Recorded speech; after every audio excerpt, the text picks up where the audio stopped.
every time a title developed by Japanese developers releases, even though I'm excited to see what they've created, I am very skeptical about the final product because we do see a lot of them censored and toned down when they make their way to the West, and NIS America is now under fire for censoring the reverse cover art preview for Disgaea 7, which they're claiming is only for marketing purposes. I have a few different things to show off, but before we get into the topic, if you enjoy the content that I create, please make sure to subscribe to the channel and hit the notification bell. Follow me on social media like Twitter or mine so that you can see when my content is posted. And of course, if you do really enjoy the videos and the live streams that I create, please consider becoming a Dark Titan via Patreon or a supporter via YouTube membership. So starting with this Bounding into Comics article, it says NIS America censors preview for Disgaea 7 Vows of the Virtueless reverse cover art and claims that the final printed material will be the original uncensored version, and I would love to believe them, but unfortunately I don't really believe anything until I see it now, because we do see time and time and time that, developers are willing to censor anything that they deem is too offensive or too revealing or that they think will not go down positively in specific markets.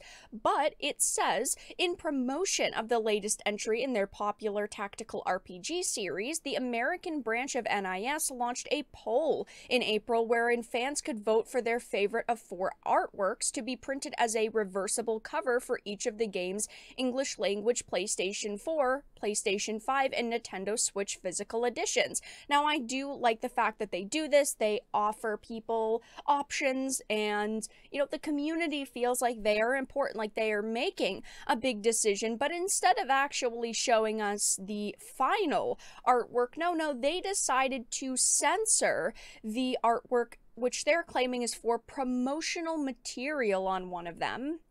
Upon opening the poll, fans discovered that artworks featuring female characters presented by them had been censored by the now infamous beam of light technique. Hoping to head off any premature outrage, the publisher explicitly stated on their website for players to please note that some artwork has been slightly modified for marketing purposes. The artwork used in the final product will be the original unedited version, and I would like to believe them here, and the main point that I want to make is, yes, they are saying that it won't be censored for the final product that you will go to the store or online and purchase and receive, and the censorship is only for online marketing. But that still isn't good, because they're trying to sell a game they're claiming is uncensored to an audience who doesn't want to deal with censorship at all, even if it's on the cover art. This is a marketing strategy to them, and it is a very poor one in my opinion, because it will only upset people who would have purchased your game in the first place. Because looking at the tweets surrounding this artwork now, people are furious. People are saying, why would you try to sell people who don't want censorship this cover, but show it to us in a censored state, right? I want to see this art in all of its glory, and they're not doing that. This was posted a few days ago, but people are now arguing in the comments, and I've seen a couple of responses that I wanted to read. One is from Yalgensha.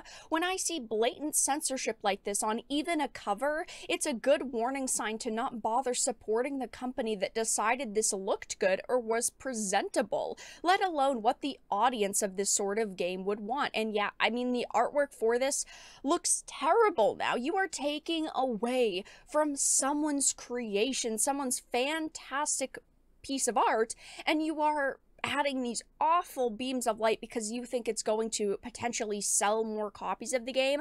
I'm sorry, but this isn't going to sell more copies of the game, because the people who want this censored are going to get 5 minutes into the content and go, oh yeah, I really don't like this. There's no point to market it this way. Dimitri Monroe also pointed out how recently a clip from NIS America's stream where they admit to censoring anything that make their localizers feel uncomfortable, and further stating that their localization is often better than the original. I did talk about this when this had happened, but yeah, the developers behind these games are willing to censor anything that make their localizers feel uncomfortable, and then the localizers think their localization is better than the original content, which of course is absurd, but it does just show that they are, actively willing to tone down things that may be seen as too offensive. And one example that they even point out is, sexist jokes, which is just absurd.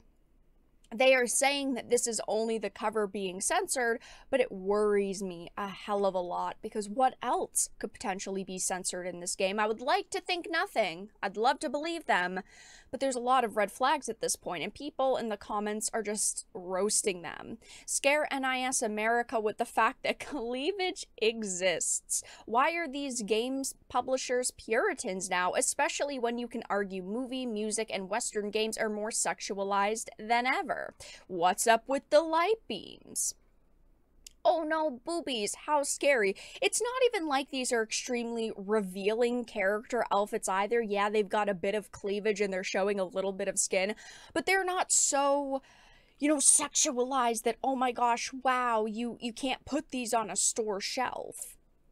There are some ankles, or some of the girls and women that you missed. Why are you censoring a little bit of cleavage? I literally just saw someone posing in just a bra and underwear 3 minutes ago while scrolling with no censorship or sensitivity warning in sight, so I know it isn't a Twitter thing, and they do kind of explain why. But some individuals are trying to defend them, saying, well, it's for, store shelves, so that this game will be put on store shelves. But this is the reversible cover art. So you're not going to end up seeing this art anyway unless you purchase it, because you would have to open up the actual sealed contents and flip the cover around. So if that is going to be uncensored, why censor it online? By putting the disclaimer right up front on their website with this censored, toned down art, they definitely were trying to avoid controversy, but unfortunately for them, that's just not going to happen. When an image is toned down and you put it online, people are going to question why it's censored, especially when you're talking about a group of people who have purchased censored content in the past unknowingly, okay? People do not want to be ripped off. People want what they're paying for. And fan service is just part of a game like Disgaea. They need to learn that and accept it, and they do deserve to get, questioned over this title. I do hope that it comes out, and I hope it's fantastic. I hope anyone who wants to play it really thoroughly enjoys it. It doesn't release in the West until fall 2023. At some point, we've heard even potentially as late as November, which is, of course, getting into the winter. But this artwork isn't even all that revealing. It really shouldn't have been censored at all in any way, shape, or form, and hopefully the final project is uncensored like they're claiming. But that's all that I really had to discuss in this video. Let everyone know your thoughts in the comment section down below. If you enjoyed this and of course found it important and informative, please make sure to give it a like, share it, and subscribe to the channel. And of course, if you didn't, make sure to give it a dislike. I appreciate your support either way, but I will talk to you all again in the next video really soon.